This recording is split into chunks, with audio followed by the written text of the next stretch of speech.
Hello everyone, आज हम start करने वाले हैं एक अनदर इम्पोर्टेंट टॉपिक जिसका नाम है ग्लाइऑक्सिलेट साइकिल। तो फर्स्ट हमें ये पता होना चाहिए कि ग्लाइऑक्सिलेट साइकिल होती क्या है। इसमें क्या होता है, ग्लूकोज का फॉर्मेशन होता है और ग्लूकोज का फॉर्मेशन होता है किससे है, एसिटाइल कोएंजाइम ए से। तो glucose can be produce even from acetyl coenzyme A. तो ऐसी साइकिल क्या कहलाती है, ग्लाइऑक्सिलेट साइकिल कहलाती है। सेकंड बात आती है कि ये साइकिल चलती कहाँ पर है। तो ये साइकिल प्लांट के प्रोक्सिसोम या ग्लाइऑक्सिसोम के अंदर कंप्लीट होती है। इसके साथ में दो और सेल ऑर्गेनल्स की रिक्वायरमेंट होती है, एक होता है माइटोकॉन्ड्रिया और एक होता है साइटोसोल। तो प्रोक्सिसोम, माइटोकॉन्ड्रिया और साइटोसोल के अंदर ये साइकिल कंप्लीट होती है। फिर हम बात करते हैं कि ये साइकिल चलती कैसे है। तो होता क्या है कि फैटी एसिड का ब्रेक डाउन होता है, किसकी हेल्प से, बीटा ऑक्सीडेशन की हेल्प से।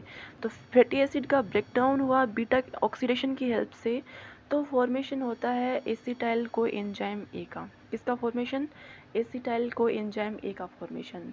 ये हमने क्रेब्स साइकिल के अंदर देखा है कि ऑक्जेलिक एसिटिक एसिड जो कि एक 4 कार्बन का कंपाउंड होता है वो, और एसिटाइल कोएंजाइम ए जो कि 2 कार्बन का कंपाउंड होता है, मिलकर के फॉर्मेशन करते हैं सीट्रेट का। और सीट्रेट हमें पता है कितने कंपाउंड का हो गया, 6 कार्बन का, 2 ये और 4 ये।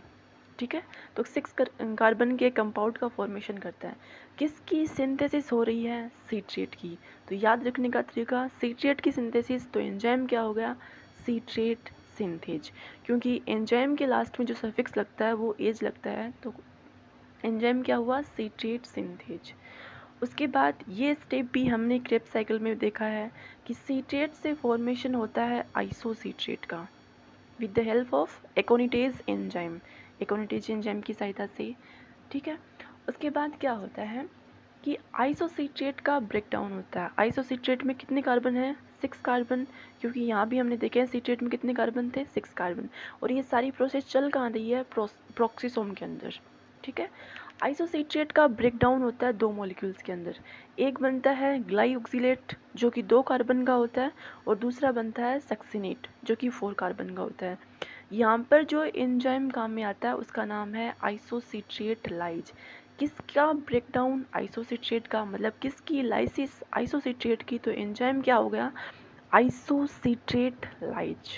ठीक है, इसमें टूटा 2 + 4 कार्बन में। उसके बाद में ये यहाँ पर की एंजाइम है, मतलब इम्पोर्टेंट एंजाइम है। उसके बाद में ग्लाइऑक्सिलेट प्रोक्सिसोम के अंदर ही फॉर्मेशन करता है मेलेट का। मेलेट के अंदर 4 कार्बन होते हैं, ग्लाइऑक्सिलेट में 2 कार्बन है, मतलब 2 एक्स्ट्रा कार्बन की रिक्वायरमेंट है।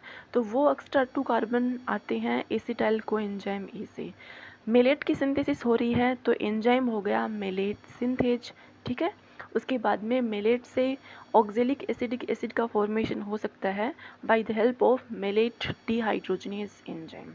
ठीक है, तो ये सारी प्रोसेस कहाँ पर हुई है, प्रोक्सिसोम के अंदर। उसके बाद में यहाँ पर देखो हमने सक्सिनेट छोड़ा था 4 कार्बन का, है ना। तो ये सक्सिनेट अब प्रोक्सिसोम से बाहर निकलता है और कहाँ पर आता है, माइटोकॉन्ड्रिया के अंदर।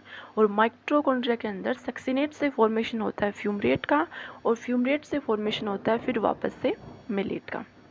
ठीक है, फिर ये मेलेट माइटोकॉन्ड्रिया से बाहर आता है कहाँ पर, साइटोसोल में। फिर आगे की जो प्रोसेस है ग्लूकोज का फॉर्मेशन है वो साइटोसोल में चलता है। साइटोसोल में मेलेट आया, मेलेट से ऑक्जेलिक एसिटिक एसिड बना, उससे फॉस्फोइनोल पाइरुवेट बना।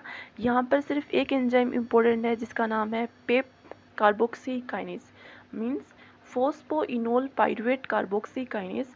ये एंजाइम इम्पोर्टेंट है जिस जो फॉर्मेशन करता है ऑक्जेलिक एसिडिक एसिड से फॉस्फोइनोल पाइरुवेट का।